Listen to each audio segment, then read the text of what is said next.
בסרטון הזה אנחנו נראה איך מגיעים לאיכות מקסימלית בעזרת המצלמות. אז קודם כל, המצלמות שאנחנו מדברים עליהן זה אך ורק מצלמות קנון, כי קנון היא החברה היחידה בשוק שמאפשרת לשלוט במצלמות מרחוק בצורה מלאה, וזה מאפשר לנו להפעיל אותם דרך התוכנה, דרך המחשב, ולקשר את התמונות ישירות לתוך המחשב. אז קודם כל זאת המצלמה. לגבי תאורה, מאוד מאוד חשוב, תאורה חלשה מדי, מערכת המיקוד של המצלמה לא תעבוד מספיק טוב. תאורה חזקה מדי, התמונות יצאו מטושטשות.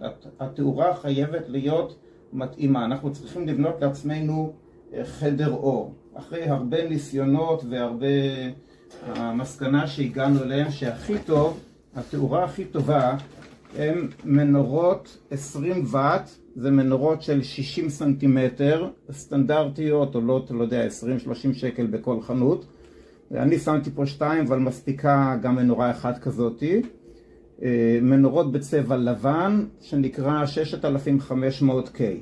על המנורות אנחנו שמים נייר. עכשיו לא מדביקים את הנייר צמוד, אלא דווקא שיהיה חופשי. זה עושה לנו פעולה של ריכוך. בלי הנייר הזה עלולה להיות לנו השתקפות של אור מהאותיות שתשגע את התוכנה.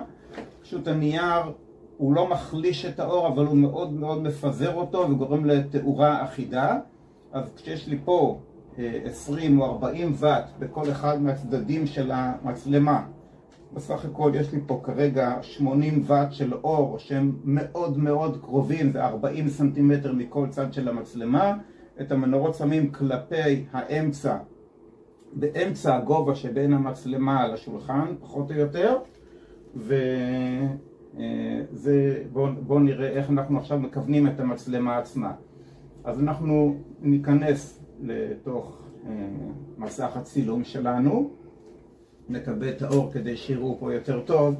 אז ככה, כדי לכוון את המצלמה יש 3 פרמטרים. הפרמטר הראשון נקרא AV, השני TV והשלישי ISO. המשמעות של 3 הפרמטרים האלה היא AV זה גודל הצמצם, TV זה מהירות התריס, ו-ISO זה רגישות.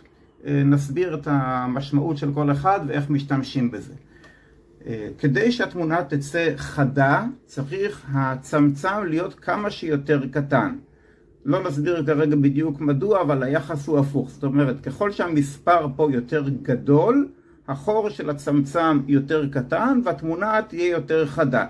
אם נרשה למצלמה להשתמש באוטומט שלה, מצב אוטומטי, היא תמיד תחפש בדיוק הפוך, לבחור את הערכים הנמוכים, 4, 5, אפילו 3 היא יכולה לבחור לנו, ומה שיקרה, שהתמונה במרכז תהיה חדה, אבל בשוליים תהיה מטושטשת. כדי שהכל יהיה חד, אנחנו חייבים לבחור בצמצם קטן. אז אני ממליץ לבחור על איזשהו ערך בין 8 לבין 11. ככל שהתאורה תהיה יותר חזקה, אפשר לבחור צמצם יותר קטן, כי למרות שהוא קטן, ייכנס מספיק אור. לי יש תאורה חזקה, אני עובד על 11, מי שיש לו תאורה פחות חזקה, יכול לעבוד על 8, זה גם כן מצוין. זה צמצם AV, גמרנו. הלאה, שלב שני. במידה וצילמנו, והתמונה יצאה חשוכה מדי. אם יצאה חשוכה מדי, יש לנו, ואת האור אני לא יכול להגדיל, זה האור שיש לי, ואת הצמצם אני לא רוצה להקטין, לא רוצה לעשות צמצם פחות מ8, זה המינימום שאני מרשה לעצמי. יש לנו 2 אופציות נוספות כדי לעשות שהתמונה תהיה יותר בהירה. אופציה אחת היא להשתמש במהירות התריס. מהירות התריס, המשמעות שלה היא כמה זמן החיישן של המצלמה יהיה פתוח לקבל את האור מבחוץ. כרגע זה מכוון כאן על 1/80, שזה מאוד מאוד מהר, אבל כשמצלמים ספר תורה והשולחן קבוע ושום דבר לא רועד, אפשר בשקט להגדיל את המהירות עד 40. ראיתי אפילו כאלה שעובדים על המהירות הזאת, זאת אומרת ש50 שנייה הצמצם פתוח, זה מכניס המון אור למצלמה, ואז אפשר לעבוד גם עם צמצם מאוד סגור, ואפילו שאין כל כך אור, היות והתריס פתוח המון זמן, התמונה עדיין תצא בהירה גם כשהצמצם יהיה מאוד קטן וחשוך. אם זה לא מספיק, יש לנו אופציה נוספת לשחק עם התאורה של התמונה על ידי הפרמטר שנקרא איזו. איזו זה זכר למצלמות פילם הישנות שהיו, אסה קראו לזה, פעם קראו לזה רגישות. מה שהכפתור הזה עושה זה פשוט ווליום, זה ווליום של התאורה.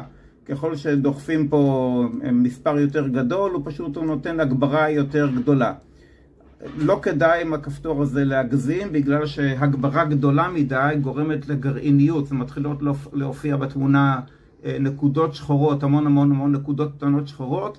אנחנו כמובן לא רוצים את זה, אבל במצלמות קנון הן מצלמות מעולות, ועד ערכים של 500, 800, 1,000 אפשר להגדיל אותו בשקט בלי זה. עכשיו בואו נעשה איזה הדגמה, נגדיל את האור ונעשה גם נבחר צמצם ומהירות זמן. כן, פה בחרנו ערכים שהם לא נורמליים, ותראו שכשנצלם את התמונה בצורה כזאת, היא תצא ממש תמונה שרופה.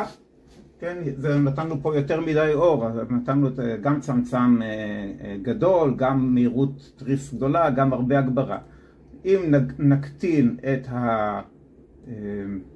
נקטין את הרגישות, נגיד ל-200, ונבדוק כרגע את התוצאה, אז התמונה יוצאת הרבה יותר נורמלית.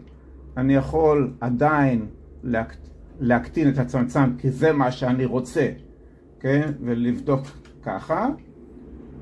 זה יוצא כמובן עוד הרבה יותר חשוך, כי הקטנתי את הצמצם, נכנס פחות אור. זה המשחק. כל אחד עם המצלמה שלו, עם התאורה שלו, עושה כמה ניסיונות, מגיע למצב האידיאלי, ויותר לא צריך לגעת בזה לעולם.